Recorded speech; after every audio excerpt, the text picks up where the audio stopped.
বিসমিল্লাহির রহমানির রহিম। পরম করুণাময় ও অসীম দয়ালু আল্লাহর নামে শুরু। আলিফ লাম মিম।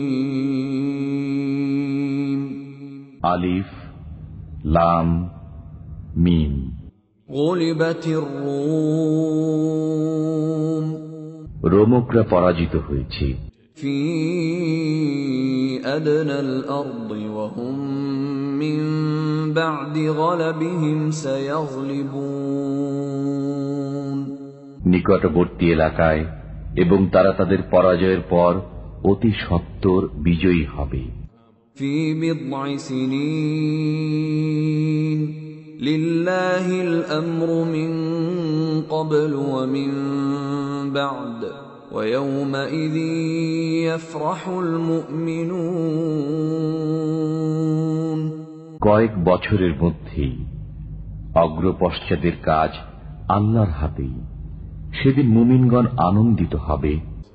বিনাসরিল্লাহ ইয়ানসুরু মান ইয়াশাউ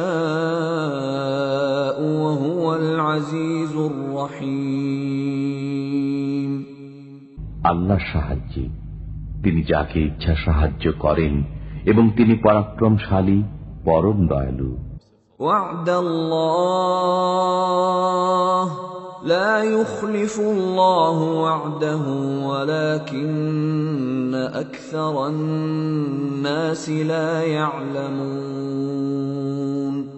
আল্লাহর প্রতিশ্রুতি হয়ে গেছে, আল্লাহ তার প্রতিশ্রুতি খেলাফ করবেন না, কিন্তু অধিকাংশ লোক জানে না। يعلمون ظاهرا من الحياة الدنيا وهم عن الآخرة هم غافلون। তারা পার্থিব জীবনের বাহ্যিক দিক জানে এবং তারা পরকালের খবর রাখে না। أولم يتفكروا في أنفسهم ما خلق الله السماوات والأرض وما بينهما إلا بالحق وأجل مسمى وإن كثيرا من الناس بلقاء ربهم لكافرون। তারা কি তাদের মনে ভেবে দেখে না যে আল্লাহ নভমণ্ডল, ভূমণ্ডল ও এতদুভয়ের মধ্যবর্তী সবকিছু সৃষ্টি করেছেন যথাযথ রূপে ও নির্দিষ্ট সময়ের জন্য, কিন্তু অনেক মানুষ তাদের পালনকর্তার সাক্ষাতে অবিশ্বাসী। أولم يسيروا في الأرض فينظروا كيف كان عاقبة الذين من قبلهم كانوا أشد منهم قوة وأثاروا الأرض وعمروها أكثر مما عمروها وجاءتهم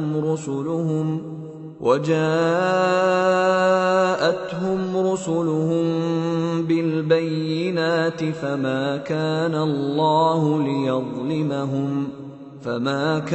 الله ليظلمهم ولكن كانوا أنفسهم يظلمون। তারা কি পৃথিবীতে ভ্রমণ করে না, অতঃপর দেখে না যে তাদের পূর্ববর্তীদের পরিণাম কি হয়েছে? তারা তাদের চাইতে শক্তিশালী ছিল, তারা জমিন চাষ করত এবং তাদের চাইতে বেশি আবাদ করত। তাদের কাছে তাদের রাসূলগণ সুস্পষ্ট নির্দেশ নিয়ে এসেছিল। বস্তুত আল্লাহ তাদের প্রতি জুলুমকারী ছিলেন না, কিন্তু তারা নিজেরাই নিজেদের প্রতি জুলুম করেছিল। ثم كان عاقبة الذين أساءوا السوء أن كذبوا بآيات الله وكانوا بها يستهزئون। অতঃপর যারা মন্দ কর্ম করত তাদের পরিণাম হয়েছে মন্দ, কারণ তারা আল্লাহর আয়াতসমূহকে মিথ্যা বলত এবং সেগুলো নিয়ে ঠাট্টা বিদ্রূপ করত। আল্লাহু ইয়াবদাউল খালক সুম্মা ইউঈদুহু সুম্মা ইলাইহি তুরজাউন। আল্লাহ প্রথমবার সৃষ্টি করেন, অতঃপর তিনি পুনরায় সৃষ্টি করবেন, এরপর তোমরা তারই দিকে প্রত্যাবর্তিত হবে। وَيَوْمَ تَقُومُ السَّاعَةُ يُبْلِسُ الْمُجْرِمُونَ।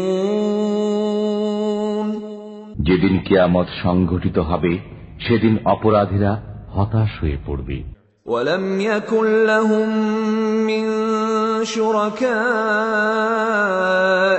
شُفَعَاءُ وَكَانُوا بِشُرَكَائِهِمْ كَافِرِينَ। তাদের দেবতাগুলোর মধ্যে কেউ তাদের সুপারিশ করবে না এবং তারা তাদের দেবতাকে অস্বীকার করবে। وَيَوْمَ تَقُومُ السَّاعَةُ يَوْمَئِذٍ يَتَفَرَّقُونَ। যেদিন কিয়ামত সংঘটিত হবে সেদিন মানুষ বিভক্ত হয়ে পড়বে। فَأَمَّا الَّذِينَ آمَنُوا وَعَمِلُوا الصَّالِحَاتِ فَهُمْ فِي رَوْضَةٍ يُحْبَرُونَ। যারা বিশ্বাস স্থাপন করেছে ও সৎকর্ম করছে তারা জান্নাতে সমাদৃত হবে। وَأَمَّا الَّذِينَ كَفَرُوا وَكَذَّبُوا بِآيَاتِنَا وَلِقَاءِ الْآخِرَةِ فَأُولَئِكَ فِي الْعَذَابِ مُحْضَرُونَ। আর যারা কাফির এবং আমার আয়াতসমূহ ও পরকালের সাক্ষাৎকারকে মিথ্যা বলছে তাদেরকে আযাবের মধ্যে উপস্থিত করা হবে। فَسُبْحَانَ اللَّهِ حِينَ تُمْسُونَ وَحِينَ تُصْبِحُونَ। অতএব তোমরা আল্লাহর পবিত্রতা স্মরণ করো সন্ধ্যায় ও সকালে। وَلَهُ الْحَمْدُ فِي السَّمَاوَاتِ وَالْأَرْضِ وَعَشِيًّا وَحِينَ تُظْهِرُونَ। এবং অপরাহ্নে ও মধ্যাহ্নে নভমণ্ডল ও ভূমণ্ডলে তাঁরই প্রশংসা। يُخْرِجُ الْحَيَّ مِنَ الْمَيِّتِ وَيُخْرِجُ الْمَيِّتَ مِنَ الْحَيِّ وَيُحْيِي الْأَرْضَ بَعْدَ مَوْتِهَا وَكَذَلِكَ تُخْرَجُونَ। তিনি মৃত থেকে জীবিতকে বহির্গত করেন, জীবিত থেকে মৃতকে বহির্গত করেন এবং ভূমির মৃত্যুর পর তাকে পুনরুজ্জীবিত করেন। এভাবেই তোমরা উত্থিত হবে। وَمِنْ آيَاتِهِ أَنْ خَلَقَكُم مِّن تُرَابٍ ثُمَّ إِذَا أَنْتُمْ بَشَرٌ تَنْتَشِرُونَ। তার নিদর্শনাবলীর মধ্যে এক নিদর্শন এই যে তিনি মৃত্তিকা থেকে তোমাদের সৃষ্টি করেছেন, এখন তোমরা মানুষ পৃথিবীতে ছড়িয়ে আছো।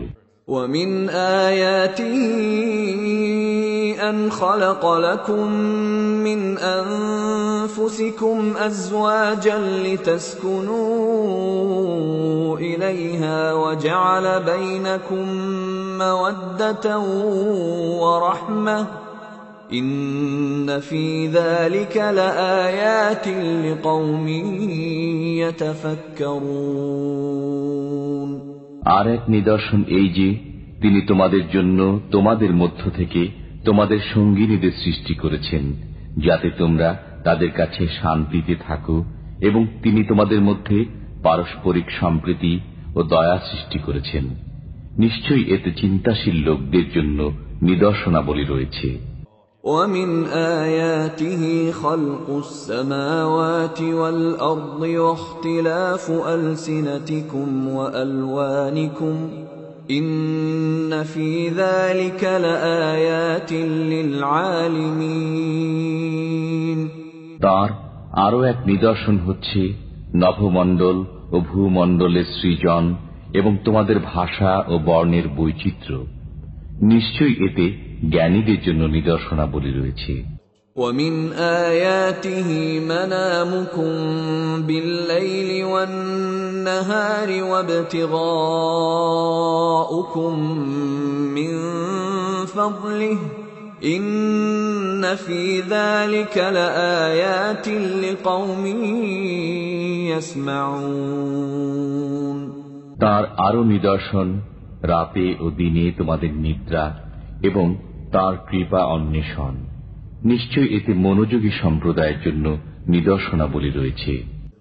ومن آياته يريكم البرق خوفا وطمعا وينزل من السماء ماء فيحيي به الأرض بعد موتها إن في ذلك لآيات لقوم يعقلون তার আরো নিদর্শন, তিনি তোমাদেরকে দেখান বিদ্যুৎ ভয় ও ভরসার জন্য এবং আকাশ থেকে পানি বর্ষণ করেন, অতঃপর তদ্বারা ভূমির মৃত্যুর পর তাকে পুনরুজ্জীবিত করেন। নিশ্চয়ই এতে বুদ্ধিমান লোকদের জন্য নিদর্শনাবলী রয়েছে। ومن آياته أن تقوم السماء والأرض بأمره ثم إذا دعاكم دعوة من الأرض إذا أنتم تخرجون তার অন্যতম নিদর্শন এই যে তাঁরই আদেশে আকাশ ও পৃথিবী প্রতিষ্ঠিত আছে, অতঃপর যখন তিনি মৃত্তিকা থেকে ওঠার জন্য তোমাদের ডাক দেবেন তখন তোমরা উঠে আসবে। وَلَهُ مَن فِي السَّمَاوَاتِ وَالْأَرْضِ كُلٌّ لَّهُ قَانِتُونَ নভমণ্ডল ও ভূমণ্ডলে যা কিছু আছে সব তাঁরই, সবাই তাঁর আজ্ঞাবহ। وَهُوَ الَّذِي يَبْدَأُ الْخَلْقَ ثُمَّ يُعِيدُهُ وَهُوَ أَهْوَنُ عَلَيْهِ وَلَهُ الْمَثَلُ الْأَعْلَى فِي السَّمَاوَاتِ وَالْأَرْضِ وَهُوَ الْعَزِيزُ الْحَكِيمُ তিনি প্রথমবার সৃষ্টিকে অস্তিত্বে আনয়ন করেন, অতঃপর পুনর্বার তিনি সৃষ্টি করবেন। এটা তার জন্য সহজ। আকাশ ও পৃথিবীতে সর্বোচ্চ মর্যাদা তাঁরই এবং তিনি পরাক্রমশালী প্রজ্ঞাময়। ضرب لكم مثلا من أنفسكم هل لكم مما ملكت أيمانكم من شركاء فيما رزقناكم فأنتم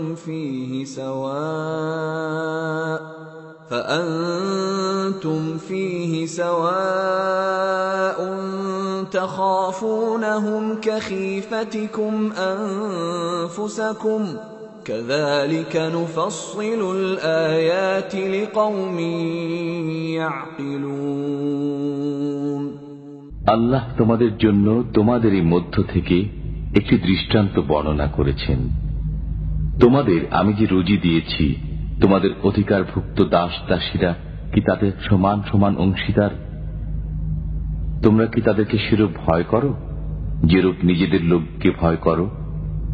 এমনি ভাবেই আমি সমজদার সম্প্রদায়ের জন্য নিদর্শনাবলী বিস্তারিত বর্ণনা করি। بل اتبع الذين ظلموا أهواءهم بغير علم فمن يهدي من أضل الله وما لهم من ناصرين বরং যারা বেইনসাফ তারা অজ্ঞানতা বশত তাদের খেয়াল খুশির অনুসরণ করে থাকে। অতএব আল্লাহ যাকে পথভ্রষ্ট করেন তাকে কে বোঝাবে? তাদের কোনো সাহায্যকারী নেই। فأقم وجهك للدين حنيفا فطرة الله التي فطر الناس عليها لا تبديل لخلق الله ذلك الدين القيم ولكن أكثر الناس لا يعلمون তুমি একনিষ্ঠভাবে নিজেকে ধর্মের উপর প্রতিষ্ঠিত রাখো।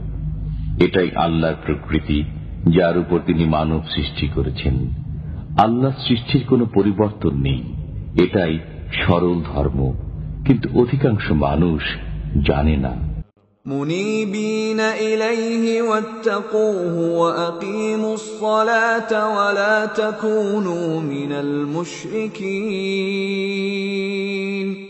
সবাই তার অভিমুখী হও এবং ভয় করো, নামাজ কায়েম করো এবং মুশরিকদের অন্তর্ভুক্ত হইও না। মিনাল্লাযীনা ফাররাকু দীনহুম ওয়া কানু শিয়আ কুল্লু হিজবিন বিমা লাদাইহিম ফারিহুন। যারা তাদের ধর্মে বিভেদ সৃষ্টি করেছে এবং অনেক দলে বিভক্ত হয়ে পড়েছে, প্রত্যেক দলই নিজ নিজ মতবাদ নিয়ে উল্লসিত। وَإِذَا مَسَّ النَّاسَ ضُرٌّ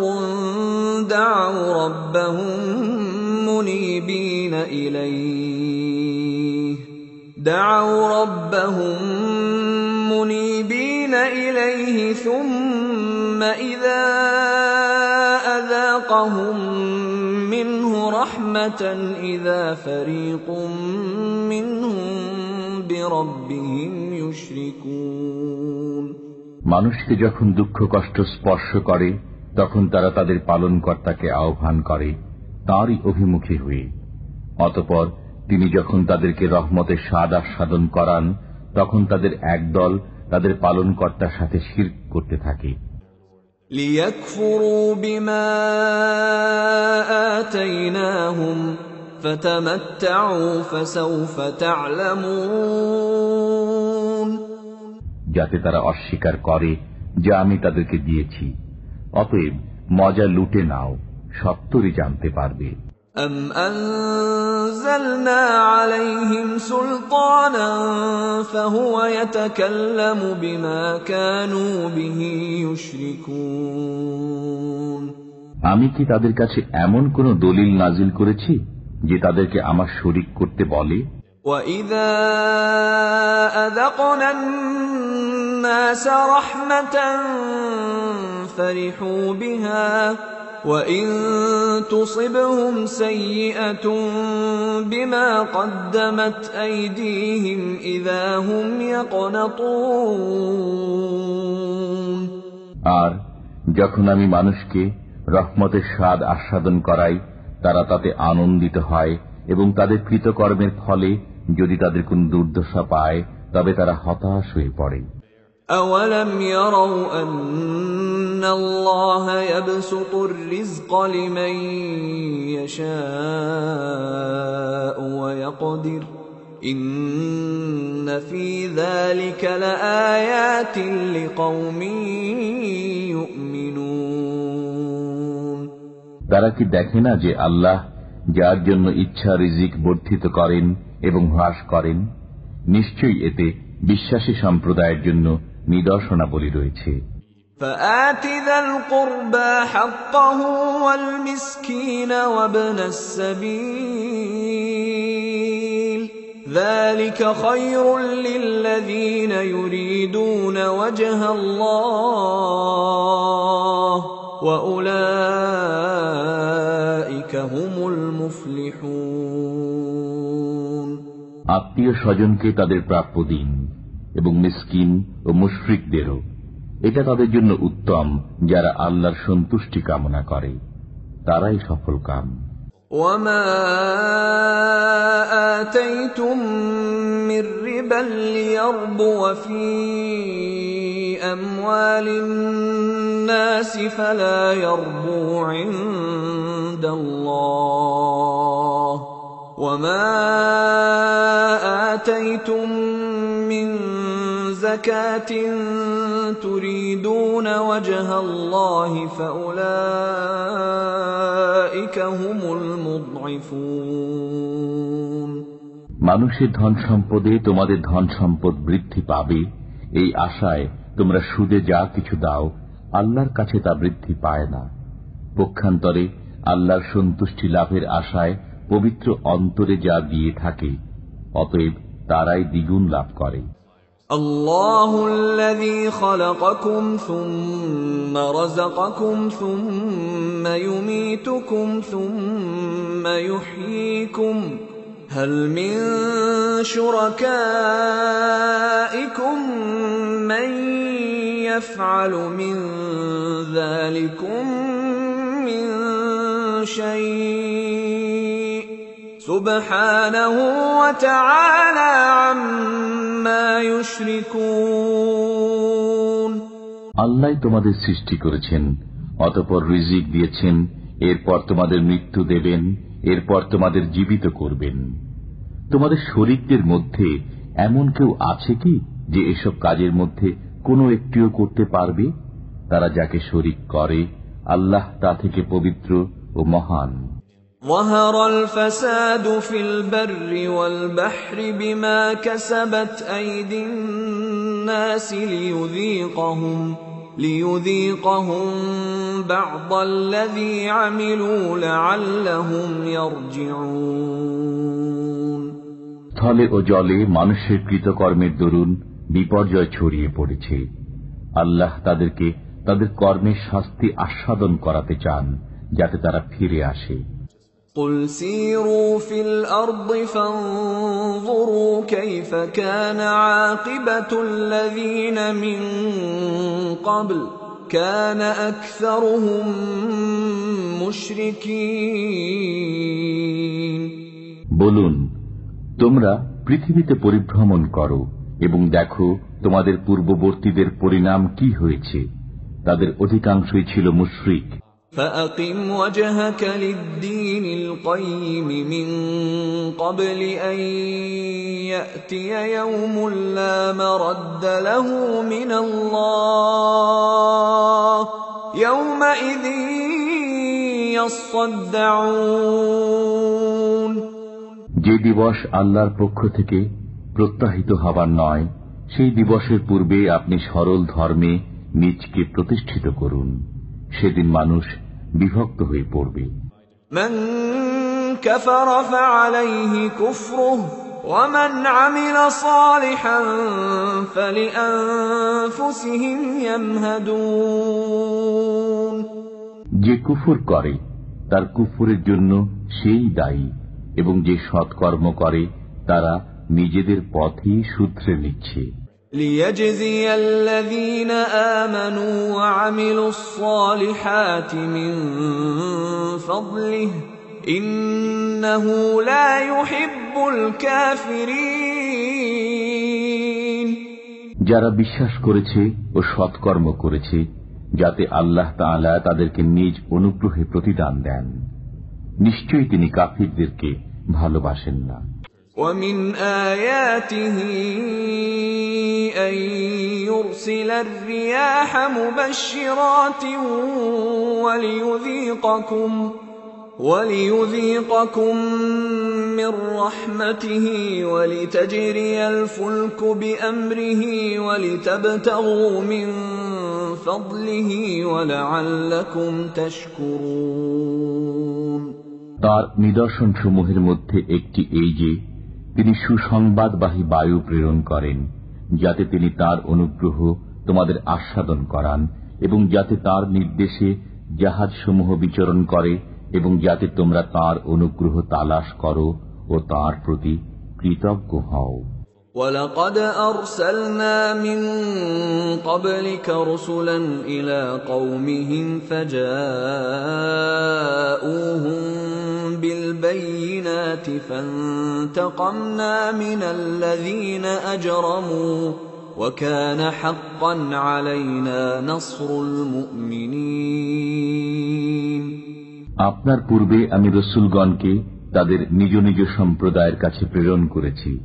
তারা তাদের কাছে সুস্পষ্ট নিদর্শনাবলী নিয়ে আগমন করেন। অতঃপর যারা পাপী ছিল তাদের আমি শাস্তি দিয়েছি। মুমিনদের সাহায্য করা আমার দায়িত্ব। আল্লাহুল্লাযী ইউরসিলুর রিয়াহা ফাতুসীরু সাহাবান ফায়াবসুতুহু ফিস সামা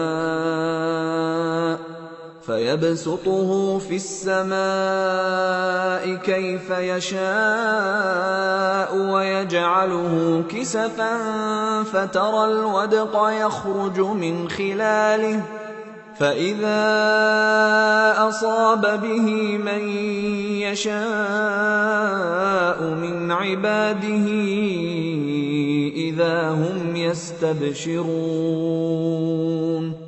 তিনি আল্লাহ যিনি বায়ু প্রেরণ করেন অতঃপর তা মেঘমালাকে সঞ্চালিত করে অতঃপর তিনি মেঘমালাকে যেভাবে ইচ্ছা আকাশে ছড়িয়ে দেন এবং তাকে স্তরে স্তরে রাখেন এরপর তুমি দেখতে পাও তার মধ্য থেকে নির্গত হয় বৃষ্টিধারা তিনি তার বান্দাদের মধ্যে যাদেরকে ইচ্ছা তা পৌঁছান তখন তারা আনন্দিত হয় وَإِن كَانُوا مِن قَبْلِ أَن يُنَزَّلَ عَلَيْهِم مِّن قَبْلِهِ لَمُبْلِسِينَ তারা প্রথম থেকেই তাদের প্রতি এই বৃষ্টি বর্ষিত হওয়ার পূর্বে নিরাশ ছিল فانظر إلى آثار رحمة الله كيف يحيي الأرض بعد موتها إن ذلك لمحيي الموتى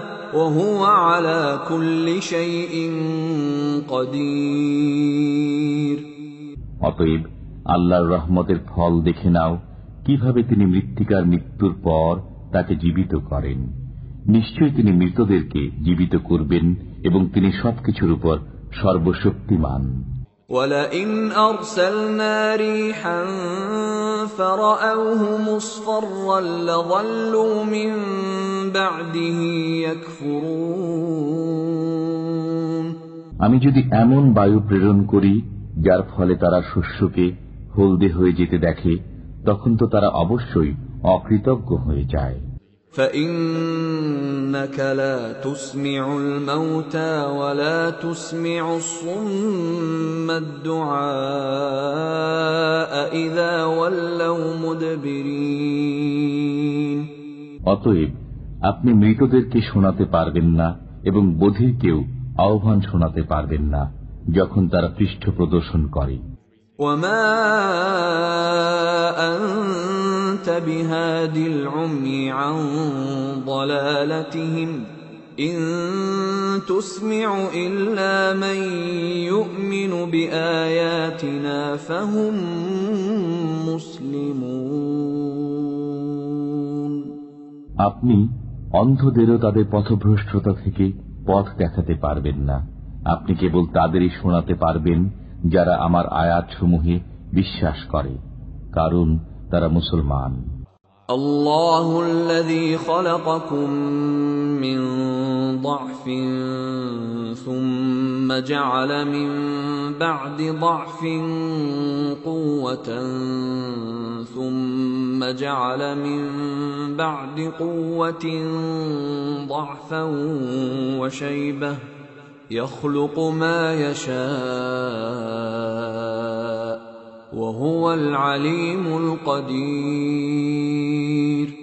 আল্লাহ তিনি দুর্বল অবস্থায় তোমাদের সৃষ্টি করেন অতঃপর দুর্বলতার পর শক্তি দান করেন অতঃপর শক্তির পর দেন দুর্বলতা ও বার্ধক্য তিনি যা ইচ্ছা সৃষ্টি করেন এবং তিনি সর্বজ্ঞ সর্বশক্তিমান وَيَوْمَ تَقُومُ السَّاعَةُ يُقْسِمُ الْمُجْرِمُونَ مَا لَبِثُوا غَيْرَ سَاعَةٍ كَذَلِكَ كَانُوا يُؤْفَكُونَ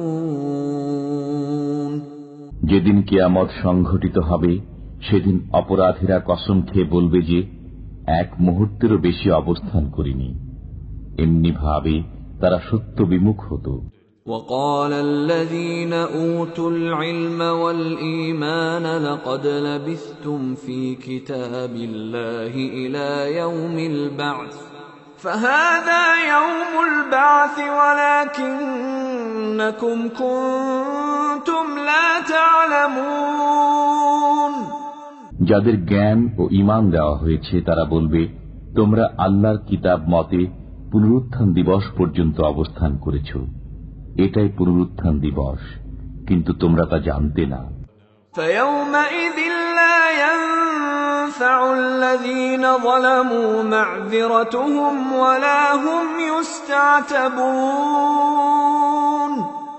সেদিন জালিমদের ওজর আপত্তি তাদের কোনো উপকারে আসবে না এবং তওবা করে আল্লাহর সন্তুষ্টি লাভের সুযোগও তাদের দেওয়া হবে না। وَلَقَدْ ضَرَبْنَا لِلنَّاسِ فِي هَذَا الْقُرْآنِ مِنْ كُلِّ مَثَلٍ وَلَئِنْ جِئْتَهُمْ بِآيَةٍ لَيَقُولَنَّ الَّذِينَ كَفَرُوا إِنْ أَنْتُمْ إِلَّا مُبْطِلُونَ। আমি এই কোরআনে মানুষের জন্য সর্বপ্রকার দৃষ্টান্ত বর্ণনা করেছি। আপনি যদি তাদের কাছে কোনো নিদর্শন উপস্থিত করেন তবে কাফিররা অবশ্যই বলবে, তোমরা সবাই মিথ্যাপন্থী। كذلك يطبع الله على قلوب الذين لا يعلمون। এমনি ভাবে আল্লাহ জ্ঞানহীনদের হৃদয় মোহরাঙ্কিত করে দেন। فاصبر إن وعد الله حق ولا يستخفنك الذين لا يوقنون। অতএব আপনি সবর করুন, আল্লাহর ওয়াদা সত্য, যারা বিশ্বাসী নয় তারা যেন আপনাকে বিচলিত করতে না পারে।